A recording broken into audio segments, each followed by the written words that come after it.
இன்றைய நாளில் ஓ பன்னீர்செல்வத்தினுடைய அனைத்து நகர்வுகளும் சட்டப்பேரவை வளாகத்திற்குள் அதை ஒட்டிதான் இருந்தன. அது மட்டுமல்லாமல் வெளிப்படையாகவே ஓ பன்னீர்செல்வம் செய்தியாளர்களை சந்திக்கும் பொழுது திமுகவில் இணைவீர்களா என்ற அந்த ஒரு கேள்விக்கு எந்த வகையிலும் அதற்கான வாய்ப்பு இல்லை என்கின்ற ஒரு திட்டவட்டமான பதிலை தருவதற்கு ஓ பன்னீர்செல்வத்திடம் ஒரு தயக்கம் இருக்கின்றது. எனவே அந்த தயக்கம் விரைவில் அவர் திமுகவில் இணைவதற்கான ஒரு சூழல் உருவாகி இருப்பதை சுட்டிக்காட்டுவதாக பார்க்கப்படுகின்றது. அதிமுகவிலே மிக பெரிய நிலையில் இருந்தவர் ஓ பன்னீர்செல்வம். முன்னாள் முதலமைச்சர் ஜெயலலிதா அவர்களுக்கு நெருக்கமானவர், நம்பிக்கைக்குரியவர் என்றெல்லாம் சொல்லப்பட்டது.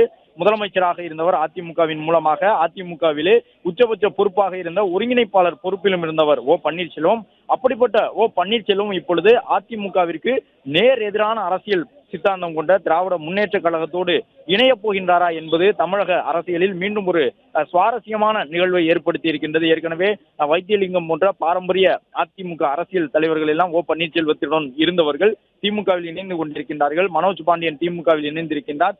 இப்பொழுது ஓ பன்னீர்செல்வமும் திமுகவில் இணைய போவதற்கான ஒரு சூழல் இருப்பதையே அவருடைய இன்றைய செயல்பாடுகள் காட்டியிருக்கின்றன. அதிமுகவினுடைய சட்டமன்ற உறுப்பினர்கள் அனைவருமே இன்றைக்கு பேரவை நிகழ்வுகளில் பங்கேற்கவில்லை. முதலமைச்சர் வழங்கக்கூடிய அந்த உரையையும் அதே போன்று அமைச்சர்கள் வழங்கக்கூடிய பதிலுரையையும் அதிமுக புறக்கணிப்பதாக ஒரு முடிவெடுத்து சட்டப்பேரவைக்கு வருவதை தவிர்த்திருந்தது.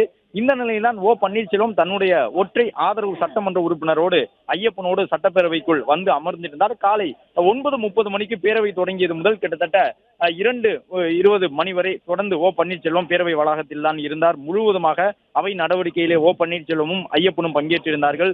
முதலமைச்சரை தொடர்பாக குறித்து பல்வேறு கருத்துக்களை அமைச்சர்கள் சொன்ன பொழுது அந்த கருத்துக்கு ஓ பன்னீர்செல்வமும் வரவேற்பு அளித்திருந்தார். அதன் தொடர்ச்சியாகத்தான் ஐயப்பன் மூலமாக அந்த ஒரு உரையாடலை அங்கே சட்டப்பேரவையிலே நிகழ்த்த செய்திருந்தார் ஓ பன்னீர்செல்வம். அதிலே அதிமுகவினுடைய சட்டமன்ற உறுப்பினராக தேர்வு செய்யப்பட்டு உசிலம்பட்டி தொகுதியினுடைய சட்டமன்ற உறுப்பினராக இருந்து வரக்கூடிய ஐயப்பன் பேசியிருந்த கருத்துக்கள் நேர் எதிராக அதிமுகவினுடைய நிலைப்பாட்டுக்கு நேர் எதிரான ஒரு நிலைப்பாட்டுடன் இருந்தன.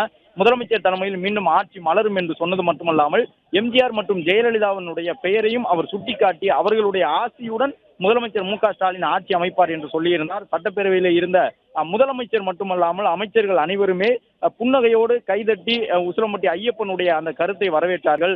உசிலம்பட்டி ஐயப்பன் பேசும் பொழுது மீண்டும் முதலமைச்சர் மு க ஸ்டாலின் ஆட்சி அமைப்பது என்பது எம்ஜிஆர் ஜெயலலிதாவினுடைய ஆசையின் அடிப்படையில் அந்த ஆட்சி அமையும் என்கின்ற ஒரு கருத்தை சொல்லியிருந்தார். அதற்கும் அவர்கள் அங்கே இருந்த அமைச்சர்கள், திமுக சட்டமன்ற உறுப்பினர்கள், கூட்டணி கட்சியை சார்ந்தவர்கள் எல்லாம் ஆரவாரத்தோடு மேசையை தட்டி தங்களுடைய வாழ்த்தொலிகளை எழுப்பியிருந்தார்கள். எனவே ஓ பன்னீர்செல்வத்தின் அனுமதியுடன் தான் அந்த கருத்தை அவர் பேசியிருந்தார். ஓ பன்னீர்செல்வம் சார்பாக என்னுடைய வாழ்த்துக்கள் முதலமைச்சருக்கு என்றுதான் ஐயப்பனும் சொல்லியிருந்தார்.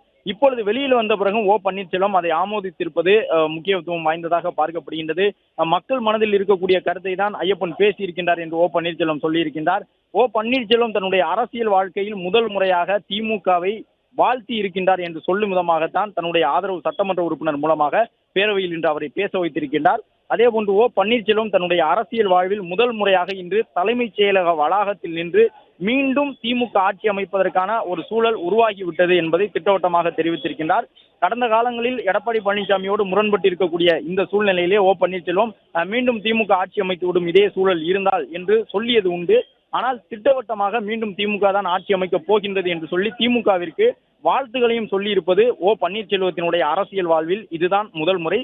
இது அவருடைய ஆதரவாளர்களுக்கு மேலும் ஒரு சில அதிர்வலையை ஏற்படுத்தும் என்று எதிர்பார்க்கப்படுகின்றது. ஏற்கனவே ஓ பன்னீர்செல்வம் தொடர்ந்து தன்னுடைய அரசியல் முடிவுகளை அறிவிப்பதற்கு தயக்கம் காட்டிக் கொண்டிருக்கின்றார் என்ற அடிப்படையில் தான் அவரோடு இருந்த பலரும் மாற்றுக் கட்சிகளுக்கு சென்று விட்டார்கள். இப்பொழுது ஓ பன்னீர்செல்வத்தினுடைய நகர்வுகள் அவர் திமுகவை ஆதரித்திருப்பது, முதலமைச்சரை சந்தித்து வாழ்த்து தெரிவித்திருப்பது, அது மட்டுமல்லாமல் மீண்டும் திமுக ஆட்சி தான் மலரப்போகின்றது என்பதாக முதலமைச்சர் செயல்படுத்தி இருக்கக்கூடிய மக்கள் நல திட்டங்கள் எல்லாம் அதைத்தான் எடுத்துச் சொல்லுகின்றன என்பதாக ஒரு கருத்தை பொதுவெளியிலே தலைமைச் செயலக வளாகத்தில் நின்று ஓ பன்னீர்செல்வம் பேசியிருப்பது ஓ பன்னீர்செல்வத்தோடு இருக்கக்கூடிய அதிமுக அனுதாபிகளுக்கு எந்த மாதிரியான தாக்கத்தை ஏற்படுத்தும் என்பது தெரிய வந்துவிடும். விரைவில் ஓ பன்னீர்செல்வம் அறிவாலயம் செல்வதற்கான ஒரு வாய்ப்பு கூட உருவாகக்கூடும் என்பதுதான் இப்பொழுது அரசியல் களத்தில் இருக்கக்கூடிய நிலவரமாக இருக்கின்றது. இதற்கு முன்பாக ஓ பன்னீர்செல்வம் பல்வேறு கட்டங்களில் எல்லாம் நீங்கள் மாற்றுக் கட்சிக்கு செல்வதற்கான வாய்ப்பு இருக்கின்றதா என்று கேள்வி எழுப்பப்பட்ட பொழுது உணர்வுபூர்வமாக ஒரு பதிலை சொல்லியிருக்கின்றார். என்னுடைய வாழ்வினுடைய இறுதி காலம் வரை அதிமுக கொடிதான் எனக்கு இருக்க வேண்டும் என்பதையெல்லாம் ஓ பன்னீர்செல்வம் கடந்த காலங்களில் பேசியிருக்கின்றார். அப்படிப்பட்ட ஓ பன்னீர்செல்வம் முதல் முறையாக திமுகவில் இணையப் போகின்றீர்களா என்ற கேள்வியை மறுப்பு தெரிவிக்காமல் கிட்டத்தட்ட அதற்கு ஆமோதித்திருக்கின்றாரா என்ற அடிப்படையில் பார்க்கும் வகையிலான ஒரு பதிலை சொல்லுகின்றார். பொறுத்து இருங்கள் என்பதாக அந்த பதிலை ஓ பன்னீர்செல்வம் சொல்லியிருக்கின்றார். எனவே ஓ பன்னீர்செல்வம் இப்பொழுது திமுக அணிக்கு செல்லக்கூடிய பட்சத்திலே, ஏனென்றால் இதற்கு மேல் இணைப்பு என்ற அடிப்படையிலே ஓ பன்னீர்செல்வத்தை பொறுத்தவரை அவர் ஒரு கட்சியாக இருந்து திமுகவோடு கூட்டணி வைத்து அந்த தேர்தலை சந்திப்பதற்கான சூழல் இல்லை. ஓ பன்னீர்செல்வம் திமுக ஆதரவு நிலைப்பாடு எடுத்தால் அவருக்கு இருக்கக்கூடிய ஒற்றை வாய்ப்பு திமுகவிலே தன்னை அவர் இணைத்துக் கொள்ள வேண்டும். கடந்த ஒரு மாதத்திற்கு முன்பாக கூட ஓ பன்னீர்செல்வம் வசம் கணிசமான நிர்வாகிகள் இருந்தார்கள்.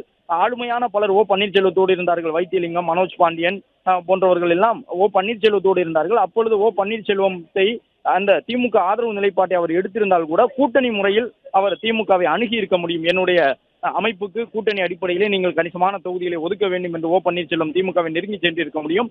ஆனால் இப்பொழுது தன்னுடன் இருந்த ஆளுமையான அனைத்து நபர்களையும் ஓ பன்னீர்செல்வம் இழந்து விட்டார். அவர்கள் எல்லாம் மாற்றுக் கட்சிக்கு சென்று விட்டார்கள்.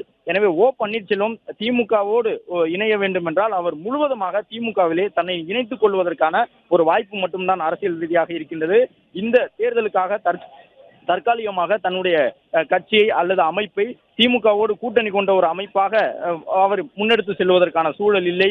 திமுக ஆதரவு நிலைப்பாட்டுடன் சுயேட்சை சின்னத்திலே போட்டியிடுவதற்கான ஒரு சூழல் இல்லை. திமுகவில் இணைந்து கொண்டுதான் ஓ பன்னீர்செல்வத்தால் இனி அரசியல் ரீதியாக செயல்பட முடியும், திமுக ஆதரவு நிலைப்பாட்டை எடுக்க வேண்டும் என்றால். எனவே ஓ பன்னீர்செல்வம் எந்த மாதிரியான முடிவை எடுக்கப் போகின்றார் என்பதும் இன்னும் சற்று வாரத்திற்குள், அதாவது இந்த பிப்ரவரி மாதத்தினுடைய இறுதிக்குள் தெரிய வரும் என்பதை ஓ பன்னீர்செல்வத்தினுடைய ஆதரவாளர்கள் தெரிவித்திருக்கின்றார்கள். ஏற்கனவே பல்வேறு மாவட்டங்களில், காஞ்சிபுரம் உள்ளிட்ட மாவட்டங்களில் எல்லாம் ஓ பன்னீர்செல்வத்திற்கு ஆதரவாக இருந்தவர்கள் பூண்டோடு மாற்றுக் கட்சியிலே இணைந்து விட்டார்கள். பெரும்பாலானவர்கள் அதிமுகவை நோக்கியும் செல்ல தொடங்கியிருக்கின்றார்கள். எனவே இந்த சூழ்நிலையிலே ஓ பன்னீர்செல்வம் திமுக ஆதரவு நிலைப்பாடு என்பதாக பொதுவெளியிலே தன்னுடைய அந்த கருத்தை பேசி வரக்கூடிய நிலையிலே அது எத்தகைய தாக்கத்தை ஏற்படுத்தும் என்பதும் முக்கியத்துவம் கொண்டதாக பார்க்கப்படுகின்றது. முதலமைச்சர் உள்ளிட்டவர்கள் இன்று பேரவையிலே ஓ பன்னீர்செல்வம் மற்றும் அவருடைய ஆதரவு சட்டப்பேரவை உறுப்பினர் தெரிவித்திருக்கக்கூடிய கருத்துக்களால் மகிழ்ச்சியோடு புன்னகையோடு அதை வரவேற்றார்கள் என்பதையும் பார்க்க முடிந்தது. ஏற்கனவே தேசிய முற்போக்கு திராவிடர் கழகம் தேசிய ஜனநாயக கூட்டணியில் இடம்பெற்றிருந்த நிலையில் அந்த கட்சியை திமுகவிற்கு கொண்டு வந்திருக்கின்றார்கள். இந்த நிலையில் டிடிவி தினகரனை தேசிய ஜனநாயக கூட்டணிக்கு கொண்டு வந்ததன் மூலமாக அதிமுக அணி சற்று உற்சாகமாக காணப்பட்டது. இப்படியான சூழ்நிலையிலே அந்த உற்சாகத்தை குலைக்கக்கூடிய விதமாக ஓ பன்னீர்செல்வம் இந்த ஒரு திடீர் நிலைப்பாட்டை எடுத்திருக்கின்றாரோ என்றுதான் பார்க்கும் வகையில் இருக்கின்றது. ஏனென்றால் தென் தமிழகத்திலே டிடிவி தினகரன் மூலமாக ஒட்டுமொத்தமாக அந்த வாக்குகள் எல்லாம் அதிமுகவிற்கு வருவதற்கான ஒரு சூழல் இருந்தது. ஆனால் ஓ பன்னீர்செல்வம் திமுக ஆதரவு நிலைப்பாட்டை எடுக்கும் பொழுது அது ஒரு சிறிய தேக்க நிலையை சந்திக்கக்கூடும். அதாவது டிடிவி தினகரன் மூலமாக வரக்கூடிய அந்த தென் மாவட்ட வாக்குகளிலே ஒரு சிதைவை ஓ பன்னீர்செல்வத்தால் ஏற்படுத்த முடியும். அவர் திமுகவில் இணையும் பொழுது, திமுக ஆதரவு நிலைப்பாடு எடுக்கும் பொழுது தென் தமிழகத்திலே அதிமுகவிற்கு என்று டிடிவி தினகரன் மூலமாக வரவேண்டிய மக்கள் வாக்குகளில் ஒரு சிறிய சரிவை ஓ பன்னீர்செல்வத்தால் கண்டிப்பாக ஏற்படுத்த முடியும். அது அதிமுகவிற்கு சற்று பின்னடைவை தரக்கூடும் என்று அரசியல் களத்தில் பார்க்கப்படுகின்றது. எனவே அதிமுக இதை எவ்வாறு கையாள போகின்றது, திமுக ஓ பன்னீர்செல்வத்தை எவ்வாறு பயன்படுத்த போகின்றது என்பது முக்கியமான ஒரு கேள்வியாக இருக்கின்றது. திராவிட முன்னேற்ற கழகத்தை பொறுத்தவரை ஓ பன்னீர்செல்வம் போன்ற நிர்வாகிகள் வரும்பொழுது அவர்களை மூத்த நிர்வாகிகளாக மதித்து அவர்களுக்குரிய வாய்ப்பை தருவதற்கான ஒரு சூழல் இருக்கின்றது. இப்பொழுதே பல்வேறு ஆர்வங்கள் வெளியாகி கொண்டிருக்கின்றன. ஓ பன்னீர்செல்வம் இணைந்தால் அவரை சட்டமன்ற உறுப்பினராக்கி பேரவைக்குள்ளே ஒரு முக்கியமான பொறுப்பிலே அமர வைப்பதற்கு திமுக தலைமை திட்டமிட்டிருக்கின்றது என்றெல்லாம் பல்வேறு கருத்துக்கள் பரவலாக பேசப்பட்டு வருகின்றன. ஆனால் இன்று ஓ பன்னீர்செல்வம் எடுத்திருக்கக்கூடிய இந்த நிலைப்பாடு, தன்னுடைய சட்டமன்ற உறுப்பினர் மூலமாக, ஆதரவு உறுப்பினர் மூலமாக திமுகவிற்கு வாழ்த்து பாடல் பாடியிருப்பது, அதன் தொடர்ச்சியாக சட்டப்பேரவைக்கு வெளியில் வந்து முதலமைச்சர் மு.க.ஸ்டாலின் தலைமையிலேயே மீண்டும் ஆட்சி அமைப்பதற்கான சூழல் இருப்பதாக முதலமைச்சருக்கு வாழ்த்து தெரிவித்ததற்கான காரணத்தை ஓ பன்னீர்செல்வம் சொல்லியிருப்பது, இவை அனைத்துமே அவர் எடப்பாடி பழனிசாமி எதிர்ப்புணர்வுடன் தற்பொழுது பல ஆண்டுகளாக தான் இருந்து வந்த அரசியலில் தனக்கு உச்சபட்ச அதிகாரத்தை வழங்கியிருந்த அதிமுகவிற்கு எதிராக தன்னுடைய தனிப்பட்ட அந்த ஒரு அரசியல் விரோதத்தின் காரணமாக அந்த நிலைப்பாட்டுக்கு ஓ பன்னீர்செல்வம் சென்று விட்டாரோ என்று எண்ணும் வகையில்தான் அவருடைய ஆதரவாளர்களுக்கே ஒரு அதிர்ச்சி தரக்கூடிய வகையில் ஓ பன்னீர்செல்வத்தினுடைய இன்றைய செயல்பாடுகள் அமைந்திருக்கின்றன. பேரவையிலே இன்று அதிமுக இடம்பெறாத நிலையில் அதிமுக ஆதரவு சட்டமன்ற உறுப்பினர்களும் அதிமுக சின்னத்தில் வெற்றி பெற்றிருந்த கட்சிகளை சார்ந்த அனைவருமே கூண்டோடு இன்று பேரவை நிகழ்வுகளை புறக்கணித்திருந்தார்கள். ஒரு சில உறுப்பினர்கள் பாரதிய ஜனதா கட்சியை சார்ந்தவர்கள், பாட்டாளி மக்கள் கட்சியினுடைய உறுப்பினர்கள் பங்கேற்றிருந்தாலும் கூட அவர்கள் வழக்கமான முறையில் தான் இன்றைய பேரவை நிகழ்வுகளில் பங்கேற்றிருந்தார்கள். ஆனால் ஓ பன்னீர்செல்வத்தை பொறுத்தவரை முழுவதுமாக உசிலம்பட்டி ஐயப்பன் பேசும் பொழுது அவர்கள் திமுக சட்டமன்ற உறுப்பினர்கள் எப்படி முதலமைச்சருக்கு வாழ்த்து சொன்னார்களோ அதே துணியிலேயே அவர்களும் வாழ்த்து சொல்லியிருந்தார் உசிலம்பட்டி ஐயப்பனும். முதலமைச்சரும் அந்த ஓ பன்னீர்செல்வத்தினுடைய அந்த சந்திப்பை ஏற்றுக்கொண்டிருந்தார். 5 ஆண்டு கால திராவிட முன்னேற்ற கழகத்தினுடைய சிறப்பாக நிறைவேற்றது காரணமாக மாண்புமிகு முதலமைச்சர் அவர்களுக்கு சந்தித்து அவருக்கு என்னுடைய வாழ்த்துக்களை தெரிவித்து வந்திருக்கிறேன்.